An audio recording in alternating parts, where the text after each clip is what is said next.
All right, guys, we're alive, and we got a special guest, somebody who happens to coach Brock Purdy, right, in high school, right? Yeah, I've been coaching Brock Purdy since ninth grade, and had a hold of him as far as training is concerned, and getting him ready back in those days for high school games, and then Iowa State, and now lo and behold, here he is for the San Francisco 49ers, leading the Niners to the NFC Western Division title. How about that? Here's Yeah, Mr. Irrelevant, who's now very irrelevant, who came in for Jimmy G and is leading the charge.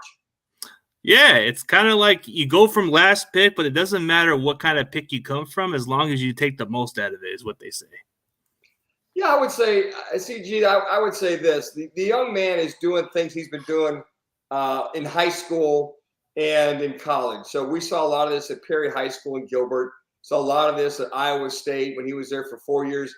You got to remember, he started 46 games, first and foremost. So a lot of the rollouts, a lot of the poise, like at the very end there, to get that first down to slide, stay in bounds, but to put the ball out to get the first down. And I think he was probably one of America's best kept secrets as quarterback when he set, 32 different records at Iowa State, passing records, you name it. He was there. He changed the landscape of college football at Iowa State, broke all those records. So this just didn't happen. This young man has had this poise. He's had this football savvy, and he's had this kind of quarterback acumen for many, many years. So I think it's just America's finally seeing him evolve or become one of those quarterbacks that I think so many teams missed on in the draft. Well, they're missing somebody who is very capable of stepping in and potentially being the starter, man. Like, if he keeps it up, man, he can make a strong case for next year.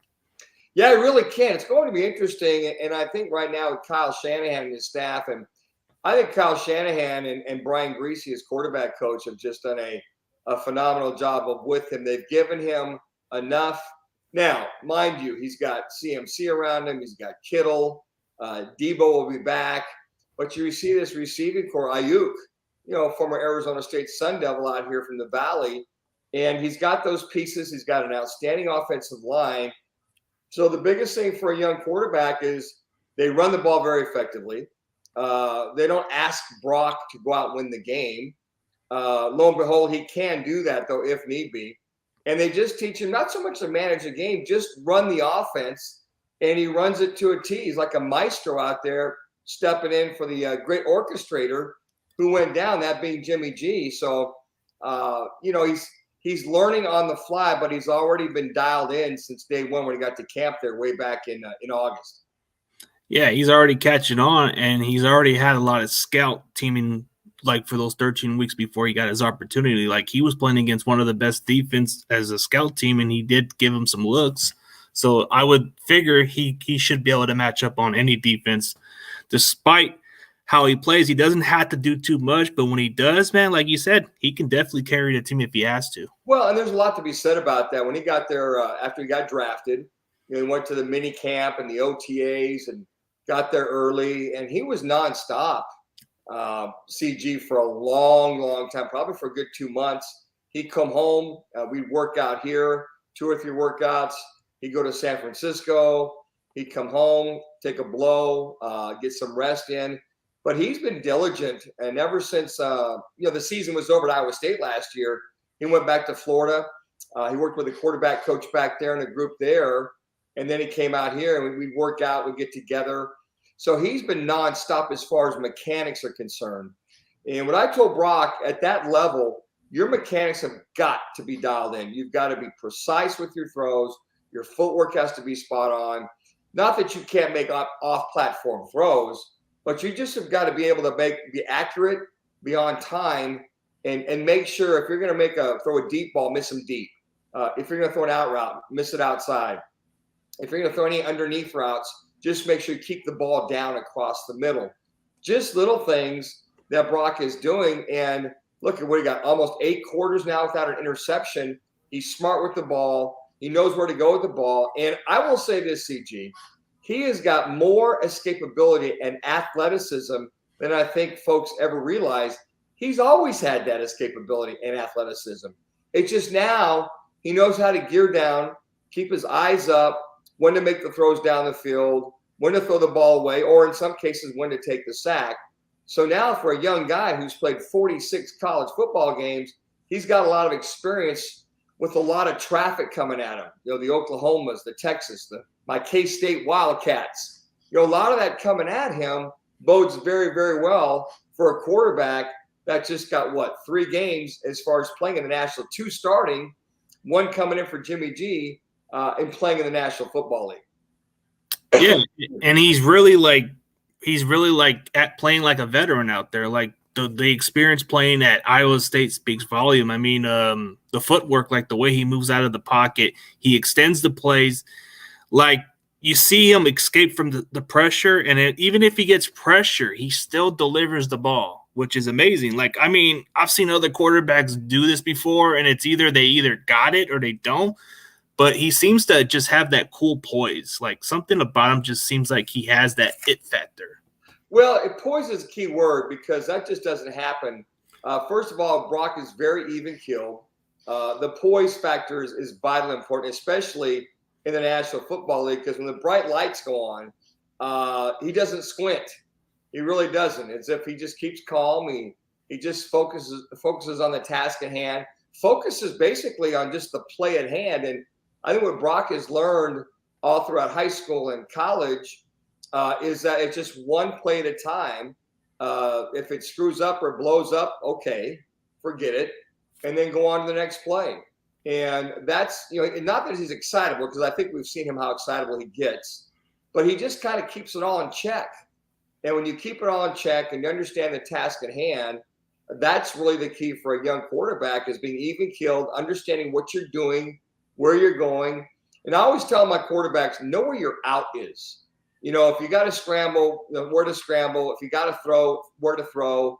If you're scrambling, look to throw first. If not, make a play. Like tonight, coming out of the end zone, he got out of harm's way, scrambled out of the pocket, and he threw it to the receiver on the left sideline. It was incomplete, but he got rid of the ball.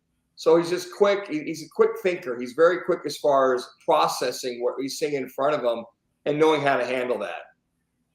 Yeah, the process and the way he reads up quickly, like he can read the defense, and he takes a good amount of time. Like he doesn't have to take too long to hold on the ball, but when there's like some plays where he does avoid a sack, or there's times where he might need to take a smart play. And even if it's taking a sack, that's at least being smart on the play. Like the more I watch him play and the more I've watched a lot of this Iowa State films from this guy, the more I'm starting to say, hey, there's just something about him, but it's just that he's determined. Like, he's improved his arm strength, which I've heard that his arm strength was something he wanted to work on for quite some time. Yes. And a lot of that, CG, was just getting him to use his body. Ever since he's been in ninth grade, he's a good-sized kid. He's 6'1", about 215, 220, and just using that body in order to use his arm. And he has strengthened his arm with weights and bands and stretching. And, we do a lot of arm development, deep throws, short throws. But he's finally learning how to get off that back leg, push and drive with his shoulder, and let it all come as one piece. So the rotation is basically getting your hip, your knee, and your ankle through the body. So your shoulder, your wrist, your shoulder, your hip, your knee, your ankle all come as one piece. So he's driving the ball and not guiding the ball, if that makes sense to you. So for so many years, he used to kind of dart it, just kind of throw it and not finish through. Or he would throw and he'd kind of fall back instead of following through to the target. So now he's falling through to the target a lot better. That one touchdown pass he had to Kittle, where Kittle was wide open on like a post corner, as he threw it, he kind of fell back. And he's got a habit of doing that. But as long as he extends and finishes his throws and falls back, he'll get away with that. But those are some of the little things he can continue to work on. But arm strength and anticipation, or now know where to throw the ball, has helped him immensely. Yeah, and then what's one of his best traits is the leadership quality, like he commands on the huddle. Like I've seen a lot of the players even say that he kind of yells at them and gives them like a good way to listen to them or something. He's like a coach on the field. Did he get those traits ever since he played football? Yeah, he's had that. I think that his dad, Sean Perry's helped that quite a bit as far as be a leader on the field. Preston Jones, his coach at Gilbert Perry High School. That's a name. I've always told the guys coming, I said, look, you're the leader on and off the field. You've got command of that huddle. If guys start to chirp or talk, you got to get them in line and say, look, cut the crap or cut the chatter. And he just has that in him. He's just that quiet leader. That just everybody looks at this choir boy looking kind of kid, but he's got that fire in his belly. He really is a dog. I mean, he's fired up. He's a dog. He's a competitor, and he wants to win. And he knows how to close. CG. That's the one thing he knows how to close. So yeah, he's got command of that huddle. He understands what it takes and what it's going to take in reference to be the leader on that field, and especially in that huddle. Yeah, that leadership quality, man, like that dog mentality, like he just has that energy, that hype, he gets people fired up a little bit, which I kind of like about certain players. If you got that energy, you got that little fire, man, that's what makes competitors stand out. And he's got a good resume at Iowa State, so he's been one of those best players. He's won a lot of games there. Here's the other thing too, CJ, that a lot of folks, he showed up there at training camp looking to make that team. And I told him, look, Brock, you have the ability to play in the National Football League. But what you have to do is prove it every day that you have that ability. You have to show them why they have to keep you. Study, be in the playbook, learn the defenses, be accurate. I told him, you're auditioning every day at that training camp. And I think what that locker room, what those players really see is a kid that's seen and not heard. There's a lot of rookies will come in with all this bravado, but he's in there. He's diligent. First one in, last one out. He's one of those guys that's going to study, as you mentioned earlier. Here he is running the scout team. He's giving them everything that they can handle because he wants to be the best. He's not just showing up and going through the plays. He's showing up and reading the defenses and having an opportunity to have success against them. And what you said earlier, it's one of the best, if not the best defense in the league. So there's no other defense out there that he's seen that has the kind of athletes, acumen, and schemes than the San Francisco 49ers defense, one of the best, if not the best defenses in the National Football League. So he had the good looks. I mean, he had the good looks on the defense and what to expect, and he's already processing. Like other defenses don't kind of compare to the Niners defense. And what he did against Miami, just coming off the bench when it was the injury, he made it look like smooth out there. And then the next game, Tampa Bay, he just knew what he was doing. Didn't do too much, but when he needed to, he made some nice throws here and there. And that's what you would ask for any other quarterback, is to put the game, like do exactly what you're supposed to do, like throw some key passes that are going to close out the game here and there, or get a good running game, get a good supporting cast. And it makes it seem easy for him when he has that type of talent around him. Well, you just said it, something. He'll make the plays. He didn't do too much, but he made the plays when he had to. So he's very capable of making those plays all the time. But in the Kyle Shanahan system, it's steady as she goes. And Kyle's going to put him in good scenarios and good situations where he doesn't have to go win the game by himself. But to your point, yeah, he can make those throws if he has to. And the other thing, too, is, he goes out there in those games. He prepares. And I told him, as I tell Bryce Perkins with the LA Rams, I've been training Bryce since the 9th grade, and Brock and Tyler Shuck at Texas Tech, and Ty Thompson at Oregon, and Chubba Purdy at Nebraska. Is if you're not starting, you have to prepare as if you're going to start and make sure you're completely comfortable with everything as if you're the starter. So when you get into a game like the Miami game, as you alluded to, then it's not catching Brock off guard. He knows exactly what's going on. He's following the plays, listening to the plays, making the reads that Jimmy G's making the reads, and understanding where he needs to go with the ball while he's on the sideline. So it's not foreign to him, or it's totally catching him off guard. He's not caught off guard. He knows what road to go down, what highway to get off of. He knows where the potholes are in that defense because he's been preparing to start the whole week, just like Jimmy G. And it's going to be very, very interesting. And I really truly believe with this offense, with this defense, people say, well, they could go a long way. Well, they've got a Super Bowl built type team. Now there's Philadelphia in the way, and obviously there's San Francisco that we talk about with you guys. There's Minnesota, and there's probably one other one out there that I can't think of right now. Dallas. I'm sorry. Dallas. Yeah, Dallas. Dallas. So yeah, it's going to be tough sledding, but it's not as if he can't do it because they've got the right pieces around him. Yeah, it's like I think the simple part of playing in Shanahan's offense, it doesn't have to depend on the quarterback, whatever he does. It's like, when we saw how the season was like in 2019, Jimmy didn't have to throw the ball as much. Mm-hmm. Brock Purdy, just imagine him doing as much as he can do. I think we're already on the verge to maybe making a push for that Super Bowl. But realistically, do you think Brock Purdy can just do the impossible and be one of the first rookies to ever win a Super Bowl in NFL history as a rookie? Oh, I think he can. Oh, absolutely. Yeah, I really do. He's got that kind of – number one, he's got the mindset. He's got the ability. CG is very humble. He's not going to let this get to his head whatsoever. As a matter of fact, you listen to the post-game interviews, it says, hey, look, they wanted him, what was it, last week? I think George Kittle wanted him to go ahead and break the team down. He said, no. He goes, I'm just one of 11.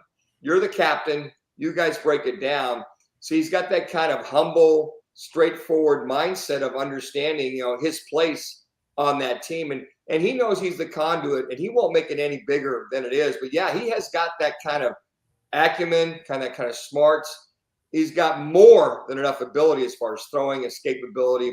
But more importantly, it's going to take a team effort, and he's got more than enough talent and smarts to do that. Hey, tonight, just to deal with that crowd noise and to deal with the playing in Seattle, who's in a must-win situation, to deal with all the blitz packages, the stunts by the linebackers, and just to keep it calm and just go ahead and lead that offense down the field was very impressive. And if you're going to prove your worth with that kind of noise, CG, it's got to be with us in Seattle with the 12th man. Yeah, loudest crowd at times. You got the Chiefs also, but he's played in the competition in the Big 12 where you play against the likes of the Texas or the Oklahomas, and they always had the loud stadiums at times. And then you had at one point Texas A&M. But, like, the competition is, like, it doesn't seem like it's too off for him. It's very similar. Well, you got to remember, a lot of those guys the last 4 years, he's been playing, since the third game of his freshman year. A lot of those guys now that he played against for 4 years are in professional football. They've gotten a little bigger, stronger, faster. But the game itself for Brock is slowing down faster than a lot of guys like myself who came through from Kansas State and my rookie year in Buffalo, and then playing in Green Bay in the USFL, Brock had a lot more reps than we had. And I had 2 years worth of reps at K-State. He's had 4 years. So a lot of as far as athleticism that's coming at him, he's seen that for 4 years. He understands how to handle that. And he's gone through some growth, I call it growing pains, the ups, the downs. But I think the biggest thing Brock knows is he understands his game. He knows exactly what he can do, and he knows some of the things he's got to work on. And can't is not in his vocabulary. If there's something he needs to work on, he'll work on it and work on it and work on it until he has it perfected. And those are the kind of things, that's the way Brock Purdy is. He is going to give you his all. He'll give those other 10 guys on offense and the rest of that team, nobody's going to out-prepare him. He was going to be totally prepared mentally, physically, getting his rest, eating properly, hydrating properly. Brock is going to be ready for that game, and he'll be ready to handle that game plan, and he'll be ready to handle that defense across from him. Yeah, that's what most athletes want to do is improve on everything. They want to just kill on that weakness until they get better at it. And it seems like that's the mindset of most athletes. And what was his nickname in high school before we end the show here? Brock's nickname? Yeah. I don't know if he had a nickname. It was he's pretty good. Was a lot pretty good that came out there. Brocktober when they were making the playoffs. Brocktober. Like I said, pretty doggone good. Yeah, just the play on Purdy and Brocktober and a few of those kind of things. And I got to tell you, where he really showed a lot of the college recruiters what he had was in that state championship game down in Tucson against Chandler, the #1 rated team, that he went toe to toe against that Chandler team, and Rick Garrettson and Sean Aguanu. So Rick leading the charge down there, Sean Aguanu before he went off to ASU to show what he could do. And then he got into a shootout in the semi against Tyler Shuck, another one of my quarterbacks. And by the way, I was broadcasting that game for the AIA Radio Network, and he wins that game like 49-48. He really shined during the playoffs and could have very well beat that Chandler team. Chandler won by, I think, 6 points. Great game, a great high school playoff championship game that really showed a lot of the recruiters, especially one Nick Saban at Alabama, what this young man could do in the big games. So this big game of having to clinch the NFC West, he's been down that road as far as the mental side of having to win and having to move a team forward. So I just think of, he's the kids, the only nickname I can leave with, he's pretty darn good when it comes to it in closing time. I've heard the fans gave him a nickname called Glock Purdy.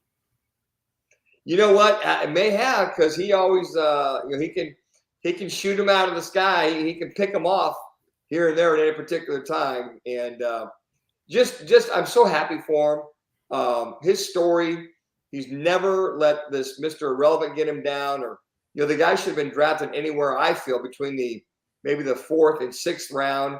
And I think a lot of those teams, they look at him now going, wow, we missed. So very similar to a guy named Tom Brady, who I recollect went in the 6th round. And a lot of people missed on him. And not that Brock, CG, will tell you he doesn't have a chip on his shoulder. He's got a boulder on his shoulder. But he's not going to allow that to get in the way of his success. He's just motivated. Not that he's going to prove everybody wrong. He doesn't have that in him. He just wants to prove the 49ers right by picking him in the 7th round. That he belongs in this league. He wants to prove them right, and that's the mindset. I mean, you come as the last pick, you're not guaranteed a roster spot, and you're competing for a chance to make the team, even as in a practice squad or something like that. But guys like him have, the later rounds you become more of you have a hard time making the team. But sure, for a guy like him, he's just kind of outbeat those odds. You had a guy like Nate Sudfeld, who the Niners paid $2 million guaranteed, and he beat that guy out during the preseason, and they liked him. And that kind of said something about how Shanahan likes him. Well, and Shanahan likes his poise. He likes all the reps that he's had. And he must have seen a lot of that, what we've just talked about here, in training camp. Because, Kyle Shanahan, he's tough. He's tough on his quarterbacks. He'll challenge you. But Brock answered all the calls, all the challenges, all the time, every day. And not that Nick Sudfeld didn't. It's just that he liked the way Brock handled it and produced. And then when Brock went in there in preseason, he produced there as well, too. So Kyle Shanahan and Brian Griese, they know quarterbacks. Griese was a hell of a quarterback. Kyle's been a heck of an assistant over the years. So he's seen a lot of good quarterbacks like a John Elway and a Matty Ice there in Atlanta. And, you see those kind of traits in an up-and-coming young quarterback, you tend to stick with it and go, this young man's ceiling is pretty high. So I don't even think we've seen the ceiling of what Brock Purdy can do. We haven't seen it yet. We only have seen a couple of games, and so far it's very impressive. So we just got to see how that trend goes. But he's going to have his moments, or unless he is a lot better than expected, because like you said, he's built different. He's probably more built to win, and he gets better, so he doesn't seem like an ordinary rookie. No, he doesn't. And I think for all you 49er fans, you will come to appreciate him more and more and more. And I think with the chant of Purdy last week in that game against Tom Brady, who had 82 of his relatives at the game, since he's from the Bay Area there, and the guys in the locker room, and all of us out here in Arizona that have worked with him and trained with him and continue to train with him, and and text him and talk to him about his games. It really does take a village that has helped that young man come together, whether it's his high school coach and college coach, his dad, myself, and other trainers that have helped him along the way. He's a very diligent and focused. But more importantly, CG, he is a very humble young man that keeps his eye on the prize. That's good thing. And I really definitely appreciate you on the show. I know that you got stuff to do, man. We definitely had a good chit chat about it, man. But I really like to wish this kid on this great success, man. This can be a Cinderella story. Yeah, it really could. And for all your viewers out there, if you want to catch Rock and Manucci, Jimmy B, just go to Fox Sports 910, or you can go to @Rock and Manucci. Or for me, on my Twitter page, just go to @QB Manucci. That's MANUCH. And for Rock, ROC, and Manucci.com. And Fox Sports 910, we it'll be a lot of Brock Purdy talk this week and next week. But thanks for having me on, CJ. I appreciate it. And good. It's always good to come on and talk about Brock Purdy. Just an outstanding individual. Yeah, just want to get to know about this kid because he's definitely doing something great, man. When he's doing something, man, it speaks volume, man. All right, man. Definitely appreciate you, and we're gonna call it a day, man. And as always, we'll see you guys later. And check out Dan Manucci on Twitter and whatever platform he's on, man. He's a great guy.